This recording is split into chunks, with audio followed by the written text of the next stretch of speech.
Good morning, student. Welcome back in this class. I hope you are healthy and safe at your home. And this is the class 9, subject social science, and this is the chapter 5th of geography. Topic name is natural vegetation and wildlife, and this is the lecture 5th, and this is a summary lecture. Today we will recapitulate all important points of this chapter, and we will revise all important points, important topics one by one, because natural vegetation and wildlife are very important for human being and they maintain ecosystem of the world.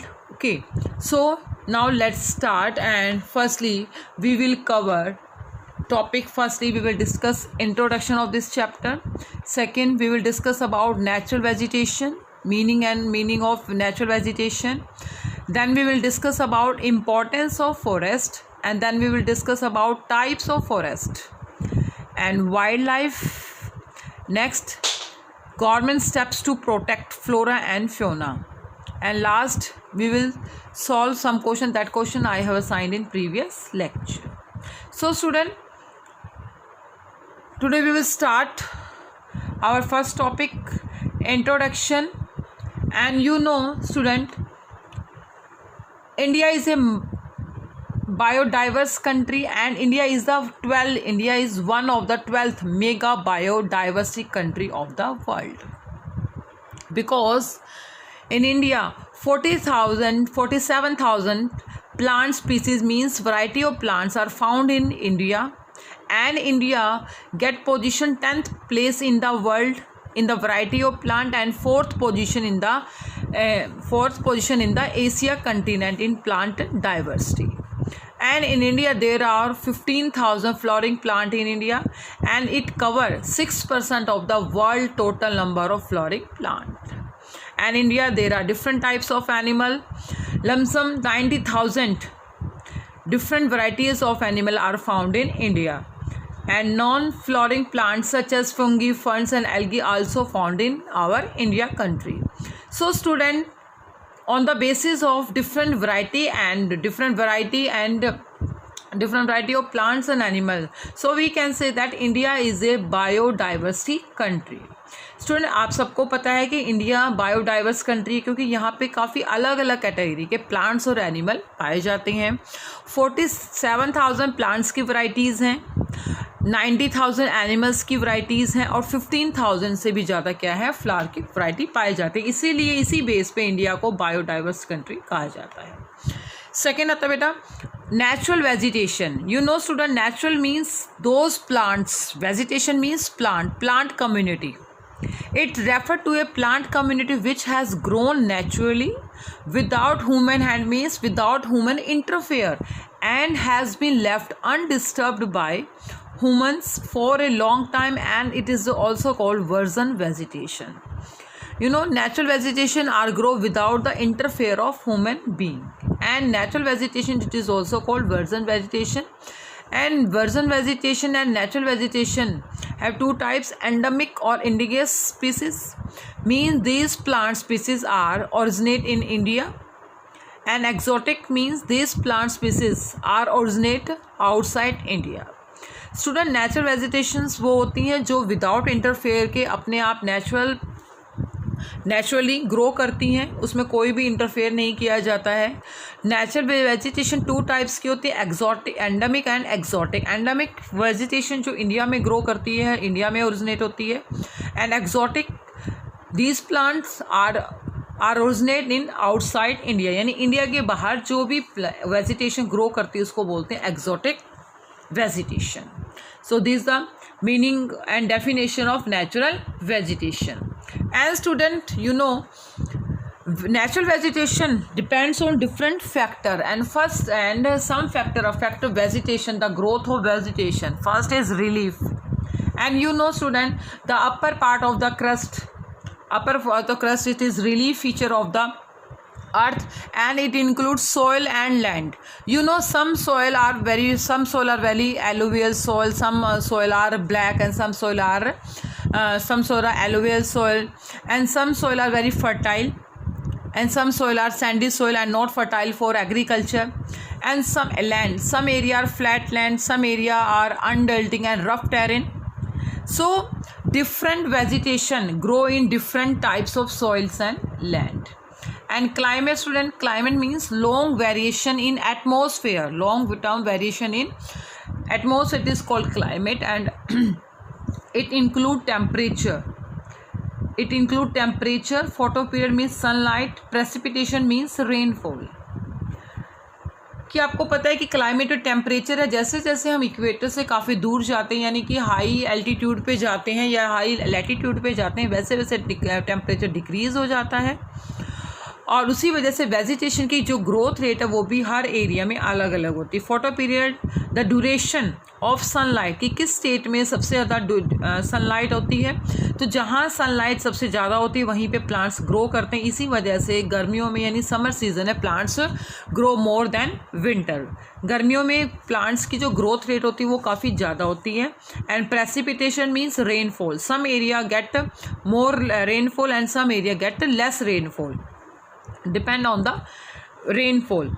Okay, तो जहाँ पे rainfall ज़्यादा होती है वहाँ vegetation ज़्यादा grow करती है, और जहाँ रेनफॉल काफ़ी कम होती है, जैसे कि एवरग्रीन फॉरेस्ट है जहाँ पे रेनफॉल क्या होती है 200 सेंटीमीटर से भी अबव होती है, वहाँ पे वेजिटेशन एवरग्रीन रहती है, यानी वेजिटेशन हमेशा क्या रहते हैं, वो जो फॉरेस्ट वहाँ पे ट्रॉपिकल एवरग्रीन फॉरेस्ट पाए जाते हैं। और जो राजस्थान वाला पार्ट है जहाँ पे थ्रोन फॉरेस्ट पाए जाते हैं वहाँ पे रेनफॉल काफ़ी कम होती है। तो these factor affect the growth of vegetation. And next student, importance of forest. You know, vegetation mostly found in forest area, and forests are very important for human being and very important for nature because it enhances the quality of environment. You know, it enhances the quality of environment because forests provide us different types of plants, and plants provide us oxygen, and they improve the quality of environment.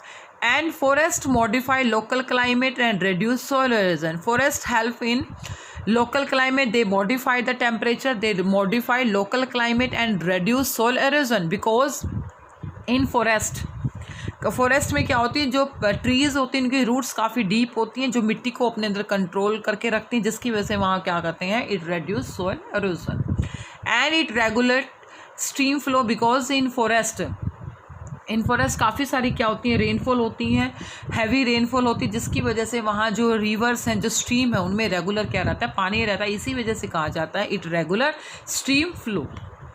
And it provides raw material for industries and livelihood for many community. It provides raw material for industries such as medicine plant and other wood for the purpose of commercial, and these goods are used in industry. And tribal people mostly dependent on forest for their livelihood. And forests also offer panoramic or scene view for recreation, and forest looks are very good, and many foreigners come to forest. And forests control wind force and temperature and cause rainfall.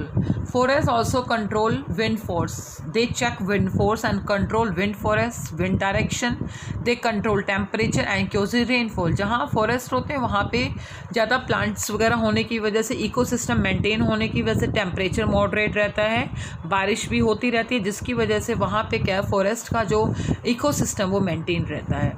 And next, forest also provide humus to soil and shelter to the wild life, because forest है वो humus provide करता है soil के, क्योंकि जो forest में जो trees होते हैं उनकी जो लीव्स होती हैं, जो वो ट्री शेड देयर लीव्स, तो जो लीव्स होती हैं वो मिट्टी में क्या हो जाती है, मर्ज हो जाने के बाद जो सॉइल में क्या होता है उसकी फर्टिलिटी हो जाती है, और जिसकी वजह से जो फॉरेस्ट का एरिया वो क्या होता है, फर्टाइल हो जाता है।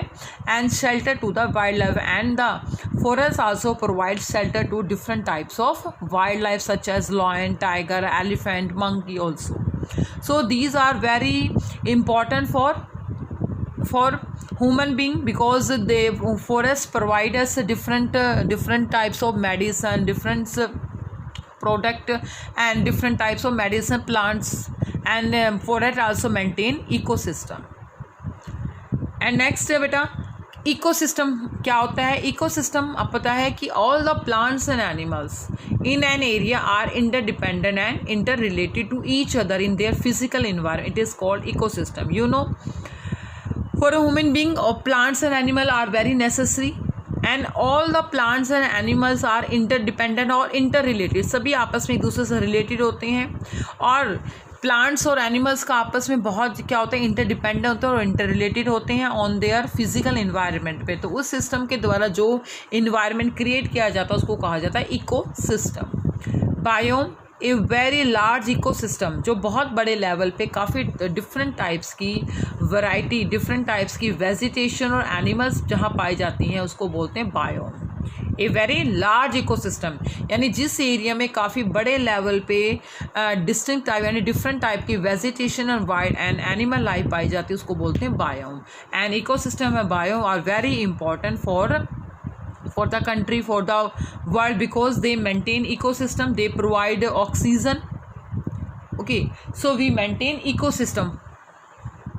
And student, you know, natural vegetation are found in different forests, and you know, firstly there are 5 types of forest found in India. Firstly, tropical evergreen forest. बेटा देखो यहाँ देखिए, आपको पहले भी हमने डिस्कस किया हुआ है कि ये जो आपका वेस्टर्न घाट वाला जो पार्ट है, इधर वाला पार्ट है, लक्षद्वीप है, अंडमान निकोबार पार्ट है, तमिलनाडु पार्ट है जहाँ पे हैवी रेनफॉल होती है, और असम वाला पार्ट है, असम, और यहाँ जो आपका ये पार्ट है वेस्ट बंगाल वाला पार्ट है, इधर वाला जो सारा पार्ट है, यहाँ जो मिलते हैं वो है ट्रॉपिकल एवरग्रीन फॉरेस्ट है, क्योंकि यहाँ एरिया में they receive heavy rainfall about 200 centimetre. उसके बाद आपका आता है थ्रोन फॉरेस्ट। देखिए thorn forest where they cover the area of Punjab, Haryana, Rajasthan, Gujarat, some parts of UP and Madhya Pradesh and some parts of also cover Maharashtra,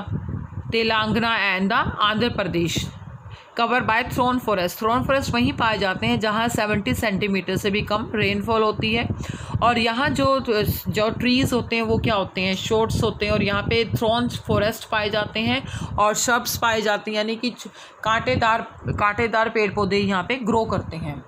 and next है mountain forest. Mountain forests are mostly found in mountain area, and it is mostly found in the area of Jammu Kashmir, Himachal, Uttarakhand, Sikkim and Arunachal Pradesh. उसके बाद आता है बेटा आपका deciduous forest है। Deciduous forest are the wide spread forest जो पूरे India में ज़्यादातर होते हैं, और यहाँ देखिए आपका सम पार्ट्स ऑफ यूपी है, बिहार है, मोस्टली जो स्टेट है मध्य प्रदेश है, महाराष्ट्र है, तमिलनाडु है, यहाँ सारे पार्ट में जो डेसिडियस फॉरेस्ट हैं पाए जाते हैं, और यहाँ छत्तीसगढ़ है, उड़ीसा है, बिहार है, मोस्टली एरिया में डेसिडियस फॉरेस्ट पाए जाते हैं, क्योंकि जिस एरिया में 70 सेंटीमीटर से 200 सेंटीमीटर के बीच में रेनफॉल होती है वो वहाँ पे डेसिडियस फॉरेस्ट ही पाए जाते हैं। अब आते हैं मैनग्रोव्स फॉरेस्ट को हम टाइडल फॉरेस्ट भी कहते हैं, क्योंकि ये मोस्टली कोस्टल एरिया में फाइंड किए जाते हैं, और जहाँ पे रिवर्स डेल्टा बनाती है, जैसे यहाँ पे गंगा रिवर है, यहाँ डेल्टा बनाती है बेटा, और डेल्टा बनाती है तो यहाँ पे जो है एरिया क्या होता है, वेट एंड मर्शी एरिया होता है, और जिसकी वजह से यहाँ पे जो फॉरेस्ट डेवलप होते हैं उनको कहा जाता है mangroves forest. Mangroves forest in West Bengal and Orissa and some part of the Telangana. Okay, so these are 5 types of forest. And you know type of forest, tropical evergreen forest, we already discussed tropical deciduous forest and tropical thorn forest and scrubs, mountain forest and mangrove forest. So student, let's start. Firstly we will discuss about tropical evergreen forest. Student, you know these forests are found in heavy rainfall areas, and the annual rainfall is over 200 centimeter with a short dry season, and it is called tropical rainforest. Tropical evergreen forest, it is called tropical rainforest, and region of these forests are Western Ghat है, Lakshadweep, Andaman and Nicobar island, Assam and Tamil Nadu. Means जिस भी area में 200 centimetre से भी ज़्यादा rainfall होती है उस एरिया को हम कहा जाते हैं ट्रॉपिकल एवरग्रीन फॉरेस्ट कहा जाता है, और ये मोस्टली आपके वेस्टर्न घाट है, लक्षद्वीप, अंडमान निकोबार, असम एंड तमिलनाडु वाले एरिया में ही पाए जाते हैं। And these forests have abundant vegetation with tall trees up to. In this area, trees are very big and its height up to 60 meter. creeper and bushes also found in this area, and these forests are found remain warm and wet throughout the year, and these forests appear green throughout the year. Green रहते हैं because these forests means trees do not shed their leaves at same time. यहाँ जो है जो trees होते हैं वो अपने शेड या अपने लीव्स हैं वो एक साथ नहीं उनको गिराते हैं, एक साथ शेड नहीं उनकी गिरती है, जिसकी वजह से क्या है जो ट्रीज़ हैं वो क्या रहते हैं, एवरग्रीन रहते हैं. इसीलिए यहाँ पे जो भी फॉरेस्ट है उनको कहा जाता है tropical evergreen forest. And the most important trees are found in this area ebony, mahogany, cinchona, rubber and rosewood. Trees are very useful for commercial purpose. Okay, so these are the feature of tropical evergreen forest. And next we will discuss about tropical thorn forests and scrubs.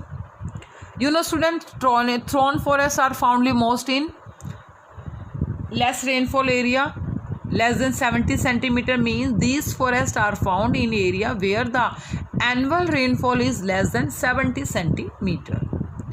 And these forests are found in northwestern part of the country, including semi-arid area, because semi-arid means those area get less 70 centimeter. It is called semi-arid areas, and it cover area of Haryana, Madhya Pradesh, Gujarat, Rajasthan, UP and Chhattisgarh. Because these areas receive less rainfall, lump sum 70 centimeter. And student, leaves of the trees in these forests are mostly thick and small to minimize evaporation.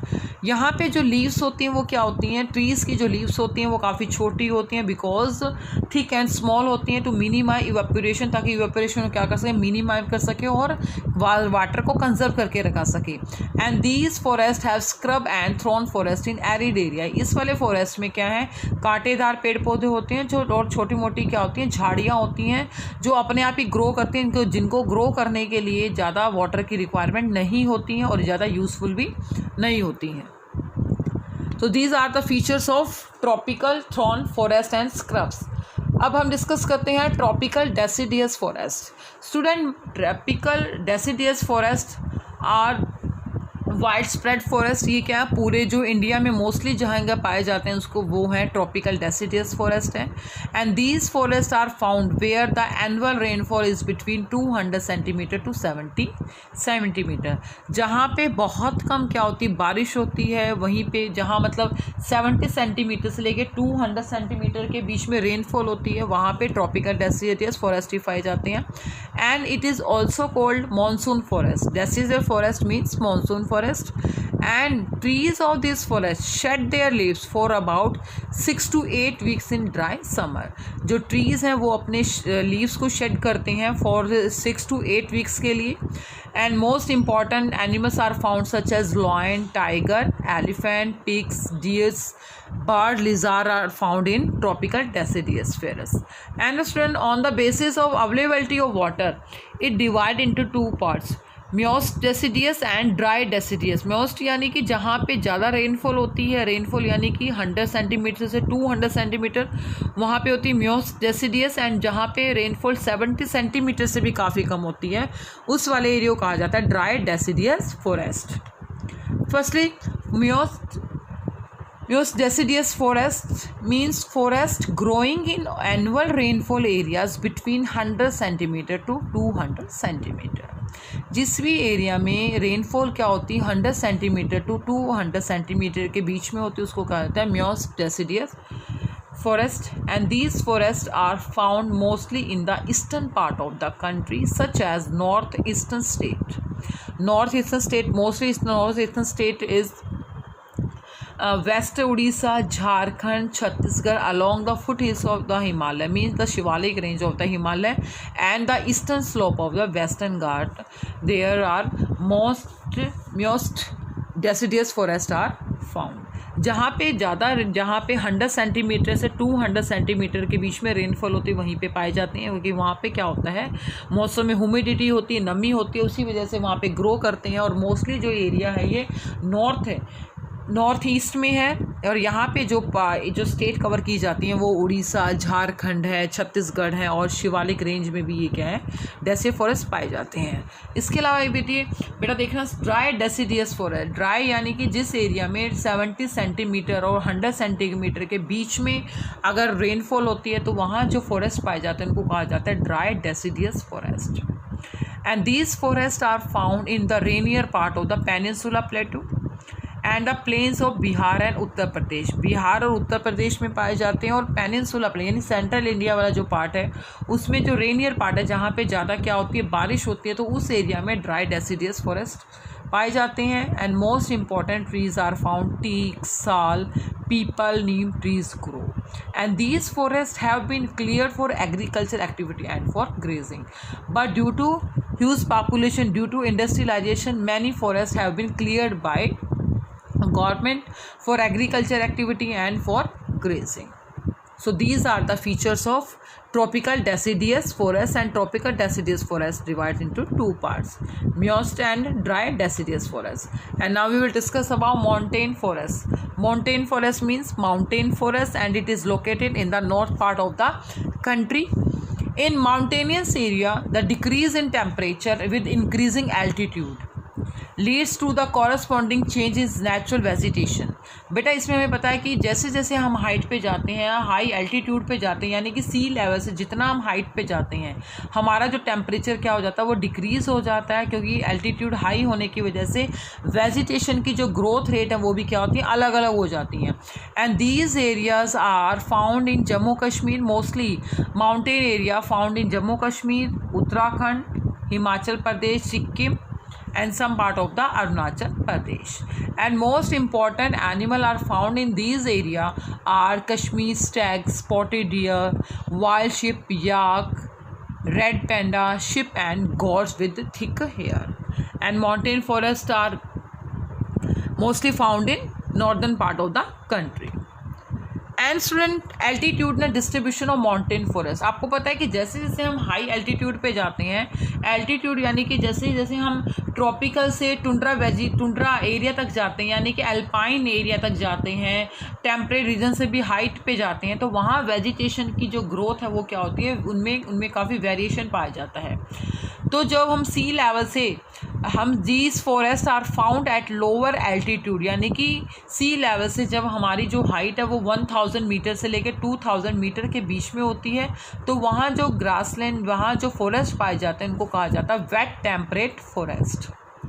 And evergreen broad leaf trees such as oak and chestnut are very important here. Prominent means important trees are here. Wet temperate forest, its length is 1000 metre to 2000 metre. यहाँ पे सी level से जब हम height पे होते हैं तो वहाँ पे जो फॉरेस्ट पाए जाते हैं इनको कहा जाता है वेट टेम्परेट फॉरेस्ट। और यहाँ मोस्टली जो इम्पोर्टेंट जो ट्रीज़ पाए जाते हैं वो ओक एंड चेस्टनट। अब वेट टेम्परेट से अबव हाइट पे जाते हैं तो वहाँ जो फॉरेस्ट हमें फाइंड किए जाते हैं उसको कहते हैं टेम्परेट फॉरेस्ट। क्या कह जाते हैं बेटा उसको? Temperate forest. And these forest are found at the altitude between 1500 to 300 metre. इसमें जो हाइट होती है वो होती है 1500 metre to 3000 metre. And here conifer trees like pine, deodar, silver fir are found and these forests cover mostly the southern slope of the Himalaya. Temperate grassland also find at higher altitude, यानी कि wait temperate के बाद temperate grasslands पाए जाते हैं और यहाँ पे जो ट्रीज़ की शेप होती है वो कॉनिफर ट्रीज में होते हैं and mostly trees like pine and देवदार नाम के यहाँ पे ट्रीज़ फाइंड किए जाते हैं। उसके ऊपर हम जब जाते हैं तो वहाँ पे जो वेजिटेशन होती है उनको कहा जाता है अल्पाइन वेजिटेशन, अल्पाइन फॉरेस्ट या alpine vegetation. And these vegetation are found above 3600 metre height in this forest and common trees are sulphate. Vegetation जो 3600 से भी अगर हाइट पे जाते हैं तो वहाँ जो भी प्लांट्स और वेजिटेशन पाई जाती है उनको कहा जाता है alpine vegetation. On the snow line, आपको पता है कि हिमालय के नॉर्दर्न पार्ट पे स्नो होती है, ग्लेशियर्स होते हैं, तो वहाँ पे ये स्नो लाइन पे ये फॉरेस्ट ना होके बल्कि जो शर्ब्स एंड स्क्रब्स होते हैं वहाँ पे अल्पाइन ग्रासलैंड में कन्वर्ट हो जाते हैं, और अल्पाइन ग्रासलैंड से भी अबव अगर हाइट पे जाते हैं तो वहाँ पे टुंड्रा वेजिटेशन पाई जाती है। Mosses and lichen are the part of tundra vegetation and which are found at higher altitude, यानी सी लेवल से और भी अगर हम हाइट पे जाते हैं तो वहाँ पे जो वेजिटेशन पाई जाती है उनको कहा जाता है tundra vegetation. So these are the variations of mountain forest and mostly find in northern part of the country. And last student, mangroves forest. Mangroves forest, it is also called tidal forest and it is mostly found in coastal area of India. Okay, and it's also called tidal forest, and dense mangroves are the common variety in these forests, and the roots of the mangroves are submerged underwater. इसमें जो trees की roots होती हैं वो water के अंदर रहती हैं, और यहाँ जो एरिया होता है वेट एंड मर्शी एरिया होता है, और यहाँ जो ट्रीज़ जो फॉरेस्ट होते हैं उनको कहा जाता है mangrove forest, and these forest are mostly found in the delta area. And you know Ganga Brahmaputra river form a delta, Mahanadi river and the Mahanadi form delta in Orissa and Godavari Krishna Kaveri also form delta.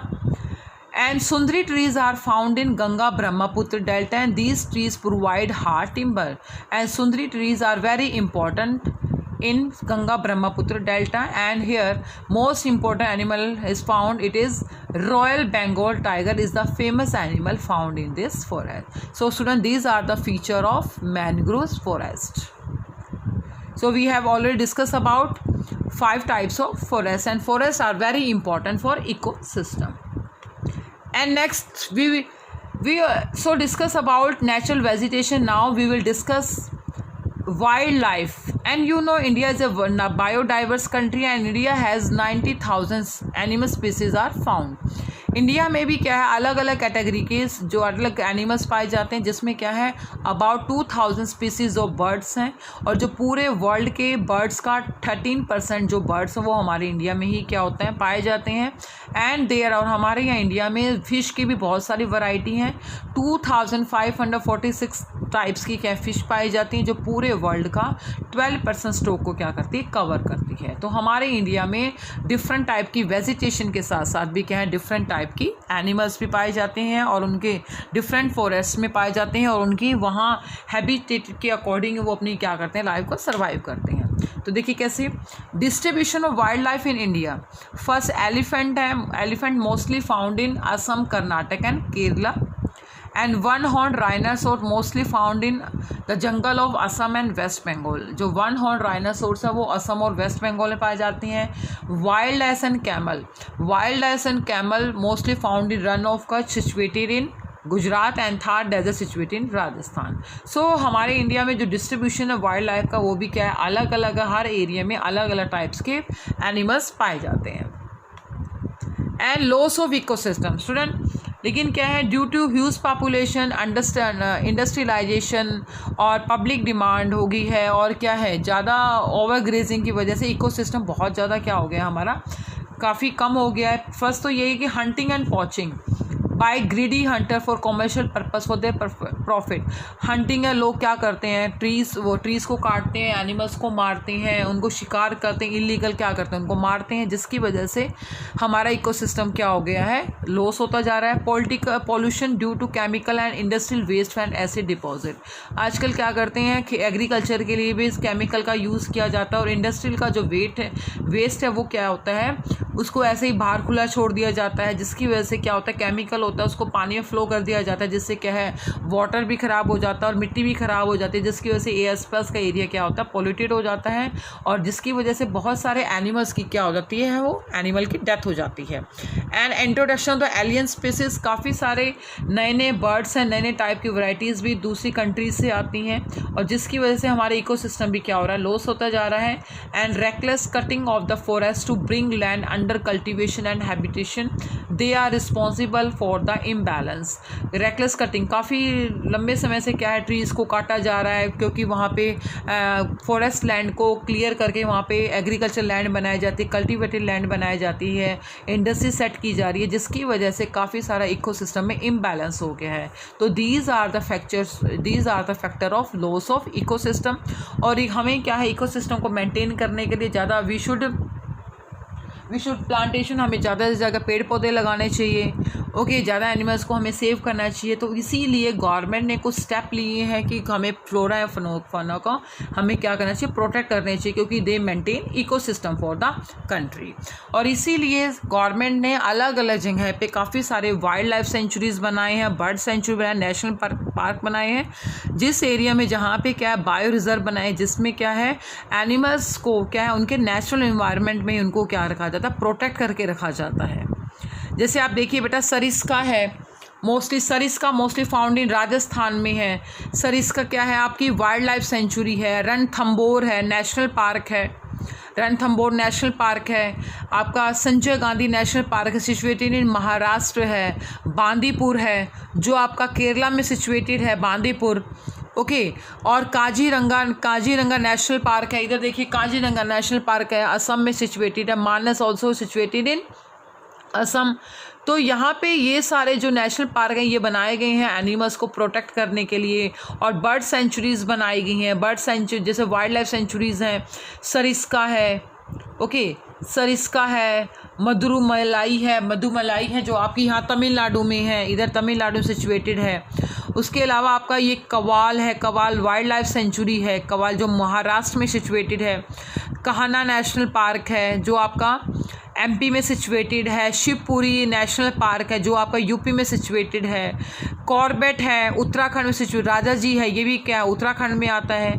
तो दुधवा है UP में situated है। दुधवा क्या है ये आपका Dudhwa national park है जो यूपी में सिचुएटेड है। चंद्रप्रभा है यूपी में सिचुएटेड है। तो काफ़ी सारे जो नेशनल पार्क हैं वो इसी वजह से बनाए गए ताकि जो एनिमल्स हैं उनको क्या है नेचुरल एनवायरनमेंट रखे, उनको वहाँ पे प्रोटेक्ट किया जा सके। पेरियार है जो आपका केरला में सिचुएटेड है। पेरियार वाइल्ड लाइफ सेंचुरी है जो केरला में सिचुएटेड है। ओके, और भी बहुत सारी हैं यहाँ पे। सिम्पली पल है ये आपकी उड़ीसा में सिचुएटेड है। उड़ीसा वाले पार्ट में ये Chandaka Dampara is also situated in Orissa. Okay, so these are some national parks, some bird sanctuary and some wildlife sanctuary are opened by government to protect flora and fauna, and some steps have been taken by government to protect flora and fauna. Firstly, they opened 18 biosphere reserve have been set up in the country to protect flora and fauna. Protect करने के लिए government ने क्या 18 biosphere reserve open किए गए हैं जिसमें इनको नेचुरल एनवायरनमेंट में रखा जाता है। जैसे कि है सुंदरबन इन द वेस्ट बंगाल, सुंदरबन जो है वो वेस्ट बंगाल में ओपन किया गया। नंदा देवी उत्तराखंड में है।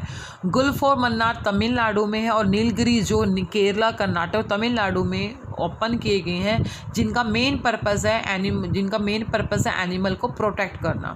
And financial and technical assistance is to provided to many botanical garden, जहाँ पे बॉटनिकल गार्डन जहाँ डिफरेंट टाइप की वैरायटी उनका टेस्टिंग किया जाता है, उनको प्रोटेक्शन के लिए नए नए स्टेप किए जाते हैं। तो गवर्नमेंट ने उनको क्या है फाइनेंशियल हेल्प, उनको टेक्निकल हेल्प प्रोवाइड करने की क्या की है, उनको प्रोवाइड किया जाता है, फाइनेंशियल और टेक्निकल हेल्प की जाती है। And many other eco development project start किए गए हैं जैसे कि प्रोजेक्ट टाइगर को कैसे कंजर्व करना है, राइनासोर्स को कैसे उनको कंजर्व करना है, यानी उनको कैसे उनको वैराइटीज़ को बचाया जा सकता है। और ग्रेट इंडियन बस्टर्ड को कैसे हम बचा सकते हैं।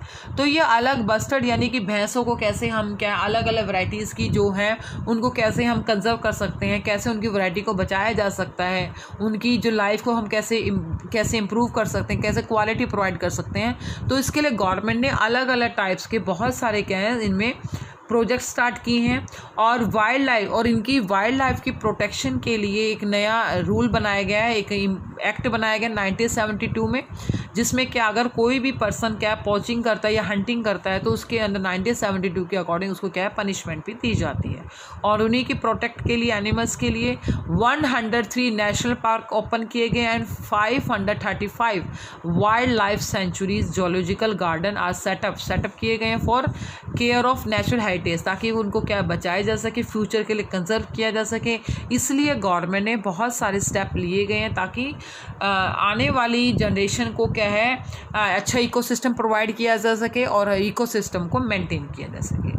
Okay student, so these are the some step taken by the government. And student, today your homework solution first, mention any one's place where the tigers are protected in India, and answer is Gir forest in Gujarat, and Gir forests are mostly famous in Gujarat for lion, Asiatic lion. And what is bioreserve? Bioreserve, in the bioreserve every plants and animal species are being protected so that this natural heritage can be transmitted to future generation, and in bioreserve will preserve the flora and fauna in their natural form. An example, Sundarban Bioreserve in the West Bengal and Nanda Devi Bioreserve in Uttarakhand.